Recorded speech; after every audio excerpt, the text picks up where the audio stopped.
Bago natin simulan ng kwento, please paki-subscribe at like na rin. Maraming salamat. Si Siti Aisha, na tinatawag na Siti, ay isang simpleng single mother mula Indonesia. Naghahanap siya ng mas magandang oportunidad para masuportahan ang kanyang anak. Samantala, si Doan Thi Hurang o Doan ay isang probinsyana mula Vietnam. Pangarap niyang maging artista o celebrity.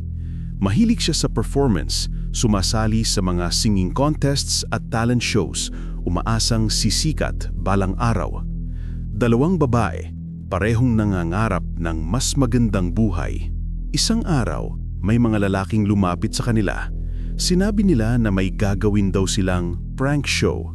Simple lang ang gagawin, mag-spray o magpahid ng baby oil sa mga random na tao sa malls o public places. Tatawa ang mga tao, makukuhanan ng video, at pagkatapos babayaran sila. Para kina Siti at Doan, parang katuwaan lang, at higit sa lahat, may bayad. Bago dumating ang malaking araw, ilang beses silang pinapasali sa mga practice pranks. Nakikita sila ng mga tao, natatawa, at minsan ay pumapalakpak pa. Para bang legit na TV prank show ang ginagawa nila. At dahil paulit-ulit nilang ginagawa ito, naniwala silang wala namang masama. February 13, 2017, Kuala Lumpur International Airport. Punong-puno ng pasahero, busy ang lahat sa pag-check-in. Sa gitna ng karamihan, dalawang babae ang papalapit sa isang lalaki na mag-iisa lamang. Isang gray jacket, isang backpack, ordinaryong itsura, parang karaniwang traveler lang. Bigla nang lumapit si Siti, nakangiti at pinahiran ng kanyang mukha ng isang substance. Pagkatapos, si Doan naman, tumawa, nagbiro at muli ring pinahiran ang mukha ng lalaki. Para bang eksena lang sa prank show na nakasanayan na nila. Nakunan pa sila ng CCTV, parang harmless na biro lang. Ngunit ilang minuto lang ang lumipas, nagsimulang manghina ang lalaki. Habang naglalakad, hawak-hawak ang kanyang ulo, humihingi ng tulong. "Somebody smeared liquid on my face. I feel dizzy.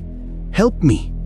Ilang sandali pa, bumagsak siya at doon natapos ang kanyang buhay. Agad na dinakip ng mga pulis si Siti at Doan.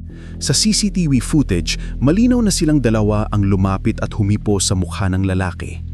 Sa unang tingin, sila ang mga salarin, mga babaeng pumatay gamit ang isang kakaibang substance. Pero sa kanilang testimonya, iisa ang sinasabi, "Akala namin prank show lang." Habang iniimbestigahan ang kaso, lumabas ang nakakagulat na katotohanan. Ang substance na ipinahiran nila ay hindi ordinaryong oil.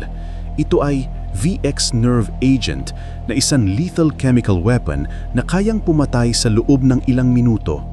At higit pa rito, may mga nakitang mga lalaking North Korean na nag-abot ng mga bote at agad na tumakas palabas ng bansa matapos ang insidente. Ang mga tunay na utak ng krimen nakatakas. Ang dalawang babae naiman na parang scapegoat. Humarap sila sa korte. Sa una, death penalty ang naghihintay sa kanila.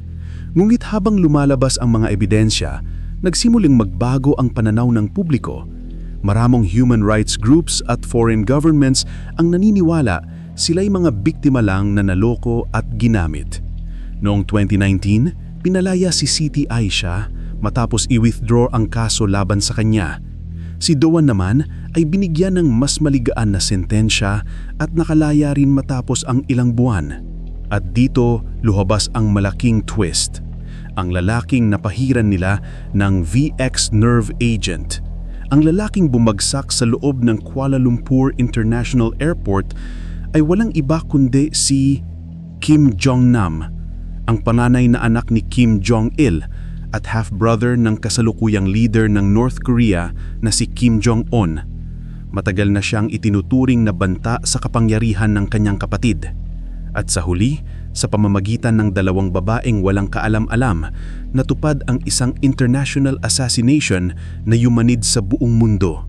Dalawang babae, isang prank show, isang buhay na nawala, at isang tanong na hanggang ngayon ay hindi pa rin tuluyang nasasagot. Sino ba talaga ang tunay na pumatay? Sina Siti at Doan na ginamit lang o ang mga nakatagong kamay na nagplano ng lahat? Ang prank na ito, sa kalaunan, naging isa sa pinakamalupit na paalala na hindi lahat ng biro ay nakakatawa. Minsan, ang isang prank ay pwedeng pumatay. Kung nagustuhan mo ang kwentong ito, please paki-subscribe at like na rin at press the notification button para sa susunod na video. Maraming salamat at kita-kits tayo muli.